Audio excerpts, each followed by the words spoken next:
इस वीडियो को पूरा जरूर देखिए। तो अब न्यूक्लियर ब्लास्ट का अगला फेज आपको परेशान करने वाला है। ब्लास्ट होने के कुछ ही सेकंड के बाद आपको शॉक वेव का सामना करना है। ये शॉक वेव न्यूक्लियर ब्लास्ट से निकलने वाले प्लाज्मा के गोले की हीट और रेडिएशन से बनती है, जिसमें हवा बहुत भयानक रूप से गर्म हो जाती है, जिसमें बहुत हद तक कंप्रेस हवा भी होती है। इसकी वजह से ये बहुत तेजी से फैलने लगती है। ये शॉक वेव इतनी ज्यादा घातक होती है कि इसकी स्पीड साउंड की स्पीड से भी कई गुना ज्यादा तेज होती है और हवा कई विशालकाय तूफानों और बवंडरों से भी ज्यादा तेज स्पीड से हमारी इमारतों, पेड़ों और हमारे इंफ्रास्ट्रक्चर को बर्बाद कर सकती है। ये वेव ब्लास्ट सेंटर से 3 किलोमीटर तक की सभी इमारतों और धरोहरों को तोड़ सकती है। पार्क और बगीचों में लगे पेड़ों को उखाड़ कर फेंक सकती है। अगर आप इसकी चपेट में आ गए तो ये आपको एक धूल के कण के समान उछाल कर न जाने कितनी दूर फेंक दे। हालांकि ये शॉक वेव दूरी के हिसाब से कमजोर होती रहती है, पर 250 किलो टन TNT के ऊर्जा वाला बम कम से कम 61 स्क्वायर किलोमीटर एरिया के सभी मकानों को पूरी तरह से बर्बाद कर सकता है। शहर में लगे गैस स्टेशन से लेकर के एनर्जी के रिसोर्सेज सभी में आग लग सकती है, जिससे हजारों लाखों लोग बुरी तरीके से प्रभावित हो जाएंगे। पर इसके बाद भी ये बम किसी का पीछा नहीं छोड़ेगा। जब न्यूक्लियर बम फटते हैं तो वो एक मशरूम क्लाउड को भी बनाते हैं, जो वास्तव में एक मशरूम के आकार का बादल होता है।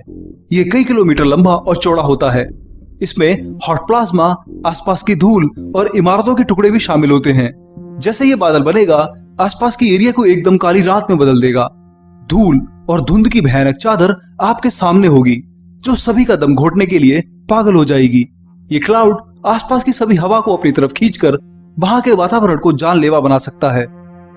अगर आप ब्लास्ट सेंटर से 13 किलोमीटर दूर हैं, तो आप ये एक्सप्लोजन और उसके मशरूम क्लाउड को देखने की कोशिश कर सकते हैं, पर यह मौका आपको बहुत कम सेकंड तक ही मिलने वाला है।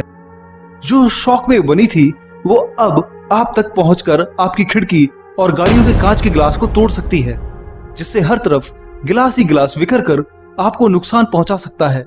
एयर ब्लास्ट या शॉक वेव का 13 किलोमीटर का रेडियस पूरे 503 स्क्वायर किलोमीटर तक के एरिया को पूरी तरह से नुकसान पहुंचा सकता है।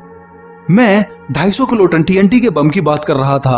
अगर यही हमला एक मेगाटन TNT की ऊर्जा वाले न्यूक्लियर बम से हो, तो डेटोनेशन साइट से लगभग 20 किलोमीटर रेडियस तक में आने वाले सभी मकान बुरी तरह से टूटकर गिर सकते हैं।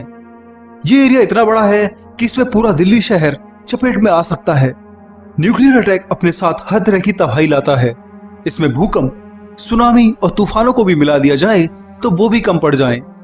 किसी शहर पर अगर ये गिरा तो हर जगह मलबे में दबे लोग, रेडिएशन से बीमार होते लाखों लोग आसपास ही मदद की आस लगा रहे होंगे और उनकी मदद करने वाला भी कोई नहीं होगा, क्योंकि जैसे ही धमाका होगा उसके कुछ घंटों के बाद न्यूक्लियर फॉल आउट चालू हो जाएगा, यानी कि एक ऐसी काली बारिश जो आसमान से रेडिएशन की बरसात कर रही होगी।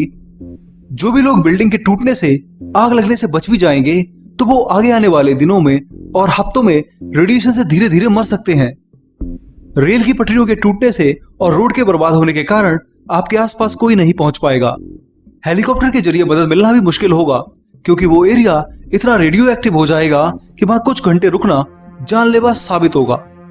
आप सोच भी नहीं सकते हैं कि एक न्यूक्लियर धमाका एक शहर पर कितना खतरनाक और घातक होगा।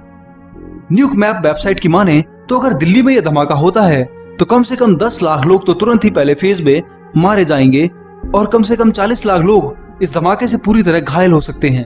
पर घबराइए मत, इस मानव निर्मित तबाही से बचने के कई तरीके भी हैं, जो अगर सही से अपनाए जाएं तो आप ऐसी स्थिति में बच भी सकते हैं।